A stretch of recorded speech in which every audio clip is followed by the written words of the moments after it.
Je me suis laissé provoquer hier par une publicité que j'ai vue dans la rue, plusieurs fois d'ailleurs, pour un yaourt. Alors vous savez, ces yaourts qui sont toujours dans des emballages verts, vendus en grande surface.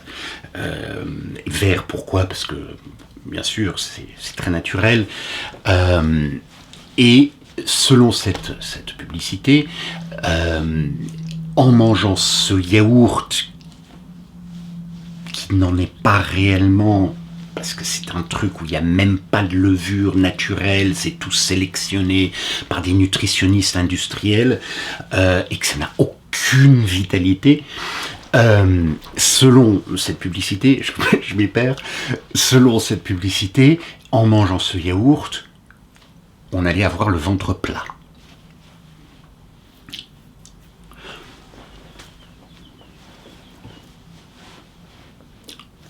Passons.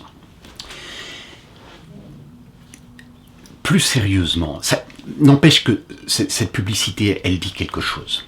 Cette publicité qui prétend servir les personnes en taclant quelque chose qui est une détresse chez beaucoup de personnes. Le surpoids est une détresse pour beaucoup de personnes. Je le constate en cabinet. Je reçois des personnes pour qui, alors à différents degrés, mais cette histoire de poids ou de surpoids est une détresse. Alors ça peut être une détresse psychologique, avec toute la pression de notre société qui fait que il faut être mince. Ça peut aussi être une détresse physique. On a quelque chose de réel. Le problème du surpoids, c'est pas quelque chose d'inventé. Et cette publicité va, d'une manière tout à fait cynique, prétendre résoudre ça. Alors que, en réalité, ce genre de produit, ce genre de marketing, ce genre de grande surface, ce genre de philosophie fait partie du problème, crée le problème, est à l'origine, en partie, du problème. Donc ça m'agace. Alors, donc je reçois des personnes.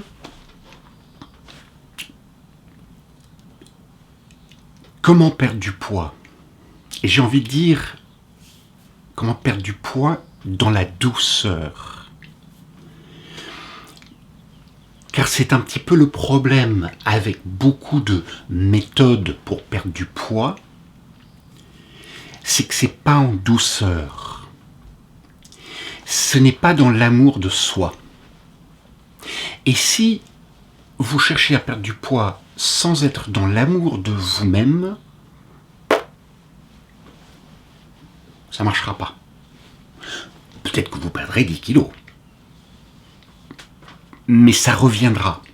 Alors, un petit bémol dans ce que je viens de dire, parce que c'est un peu négatif, ou ça peut paraître un peu négatif, c'est que parfois, le fait de faire quelque chose un peu contre son corps, que j'estime pas vraiment dans l'amour de soi, pour perdre du poids, mais que ça commence à fonctionner, que vous commencez à perdre 2-3 kilos, etc., parfois ça peut faire un basculement chez la personne, un soulagement, et que cette personne peut aller vers la douceur vis-à-vis de son corps. Donc ça peut arriver. Mais il faut, à un moment ou un autre, aller vers cette douceur.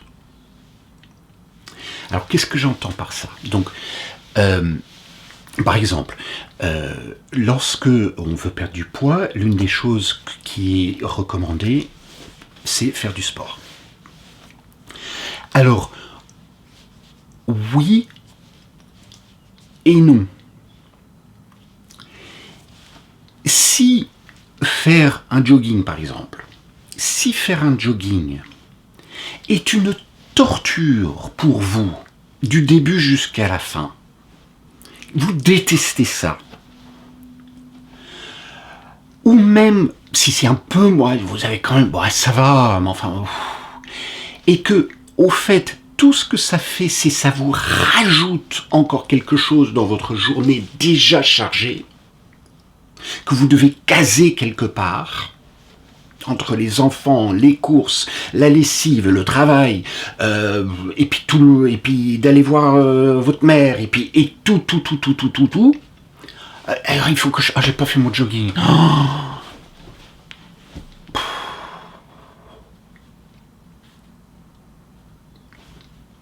Théoriquement, ça peut vous faire perdre un peu de poids. Théoriquement, et peut-être que ça peut. Mais ça reviendra. Si par contre, faire du jogging, pour vous, c'est un moment de détente. Moi, j'aime pas le jogging, donc ça ne le serait pas pour moi, mais ça peut l'être. Je veux bien le croire. C'est un moment de détente. C'est un moment où vous allez dans le parc. Si vous habitez en ville, vous allez le long de la côte, ou vous allez dans la nature, vous allez dans le vert. Aller dans le vert. Faire du jogging sur un bord de route. Non! Vous allez dans le vert, dans un grand parc, et même si vous faites des tours. Et c'est un moment pour vous qui est agréable, de détente, où vous êtes tranquille, où vous avez justement pas les enfants, vous n'avez pas votre mari ou votre épouse, vous n'avez pas ceci, vous n'avez pas cela. Certains vont mettre des écouteurs. Moi, je trouve que ça mélange un peu les choses, mais peut-être, c'est à vous de voir. C'est pas mal aussi d'écouter, ça dépend si il y a trop de bruit de route ou pas. Mais d'écouter la nature, ça peut être bien. Mais certains vont mettre de la musique, et ça va être 20 minutes par jour, ou 20 minutes, je sais pas, 3 fois par semaine, où c'est un vrai plaisir, où c'est un moment où vous faites quelque chose pour vous. Et accessoirement, et j'ai presque envie de dire ça, accessoirement, ça peut vous aider dans votre forme physique. Là, oui. Du sport dans ce cas-là, oui. Du sport dans le premier cas, non. Et la nourriture. Alors évidemment, c'est compliqué, hein, le surpoids, parce que ça peut être dû à évidemment pas mal de différentes choses. Ça peut être dû à des dysfonctionnements dans le corps, quelque chose qui n'assimile pas, qui n'intègre pas bien, des difficultés hormonales, ça peut être suite à une maladie, etc. Donc ça peut être quelque chose de physique, ça peut aussi être quelque chose d'addictif. On mange du chocolat parce qu'on est dans le stress. Dans ce cas-là, ça ressemble davantage à fumer, éventuellement à boire. Donc il y a un côté, je mange très souvent du sucré, parce que je suis dans le stress, je suis dans un manque, affectif éventuellement, je sais plus où tourner de la tête, et voilà, ça je vais avoir comme une cigarette, ça va me faire un soulagement très dans le court terme et très précaire. Ça peut être aussi plus compliqué que ça peut être quoique ça déjà tout ça c'est compliqué. Ça peut être des choses qui sont liées à son attitude envers la nourriture, qui peut venir de ses parents. Donc, ce n'est pas simple. J'ajoute quand même que quand c'est physique, lorsque c'est quelque chose qui serait davantage physique, c'est quand même psychologique aussi. Donc ce n'est pas simple. Donc c'est difficile, c'est pas dans cette vidéo que je vais dire, voilà, vous faites ça, vous faites ça, vous faites ça, vous faites ça. Ou vous faites surtout, vous ne faites pas ça, vous ne faites pas ça, vous ne faites pas ça, vous ne faites pas ça. C'est pas là, c'est justement pas ça la question. Parce que je vais revenir en nourriture à dire la même chose que je dis sur par exemple, l'exercice physique. Si dans votre régime que vous vous établissez pour perdre du poids, vous êtes dans l'exploit, comme faire mon jogging 3 fois par semaine, je le ferai, je déteste, mais je le fais. Et je mange ceci, je mange cela, je ne mange pas ceci, je ne mange pas cela, mais au fait, ça, c'est dégoûtant, mais paraît-il que ça fait perdre du poids. Ou ça, oh, mais je ne pense qu'à une chose, c'est de manger ça, mais j'ai pas le droit. Là, vous êtes dans l'exploit, vous êtes dans le forcing. Vous êtes dans le forcing. Mais le forcing fait justement partie du problème du surpoids. Avec des nuances. Problèmes physiques, etc. qui sont quand même liés aussi au psychologique. Le forcing, j'y arriverai, je ne m'écoute pas. J'ai des devoirs, je dois faire ceci, je dois faire cela.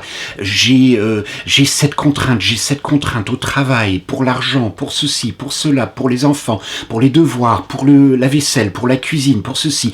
Et là, en plus, j'ajoute ça, je mange pas ça, je mange pas ça, je mange pas ça. Par contre, je mange ça, je mange ça, je mange ça. Oh, mais lâchez-vous, il faut vous lâcher.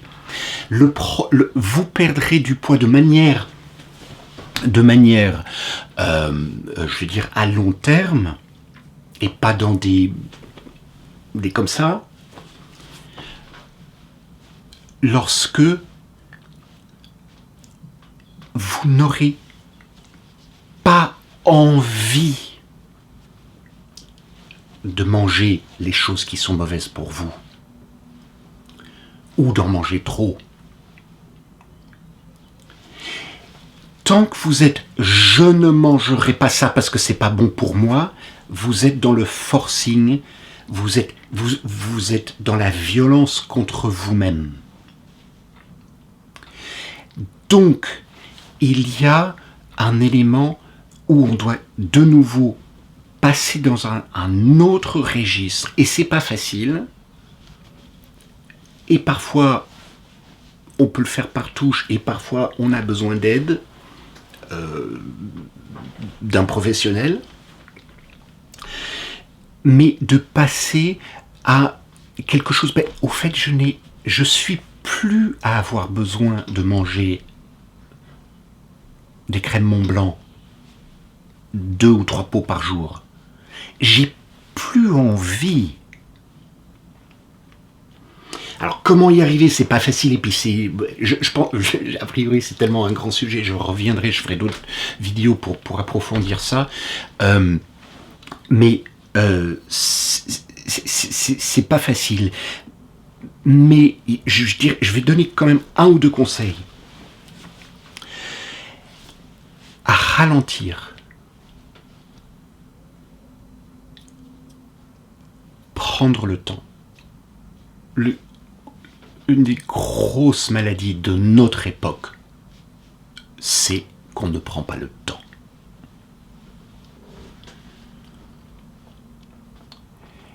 Prenez le temps à ce que vous faites, prenez le temps lorsque vous mangez, prenez le temps de ressentir après avoir fini de manger ce que vous avez à manger, de ressentir réellement ce que ça vous fait. Comme la cigarette. On fume, on éteint, et puis on ne rallume pas une cigarette. On dit, qu'est-ce que ça m'a fait? Dans la gorge, c'est pas très agréable. Qu'est-ce que ça m'a fait de bouffer toute cette pizza? Dans le ventre, je me sens ceci. Et peut-être pas, hein, peut-être que je me sens parfait. Ne soyez pas menteur avec vous-même. Si vous vous sentez parfait, faites avec. Mais continuez l'exercice. Si par contre, c'est même pas le mot. Si vous sentez, quand même. Et moi je sais, je suis plutôt produit bio. Ça m'arrive occasionnellement de manger des choses de grande surface, souvent sucrées, et je mange ça, et puis après, après, je me dis, mais c'était pas bon. Parfois, c'est des choses que je mangeais dans mon enfance. Et je me dis, ah tiens, ça fait hyper longtemps que j'ai pas mangé ça, je vais prendre ça. Et je le prends quand je suis tout seul, il n'y a personne à la maison. Et je le fais en cachette. Et... allez, c'est dégueulasse.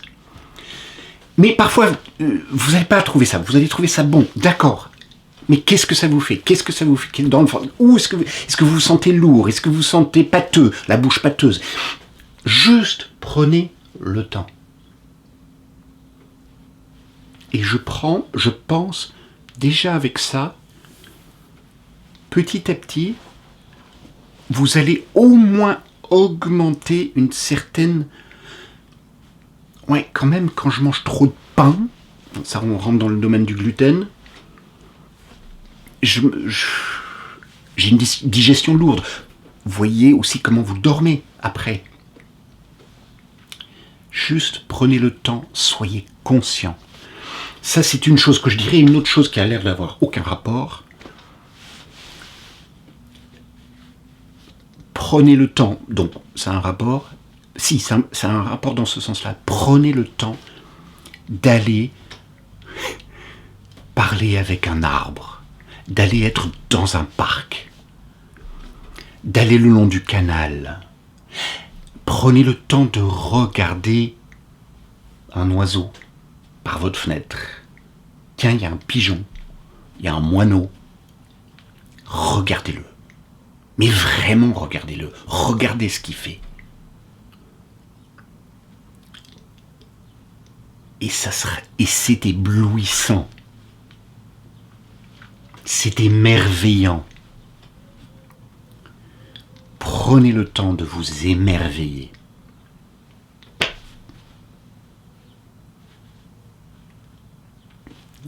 C'est tout pour aujourd'hui. À bientôt.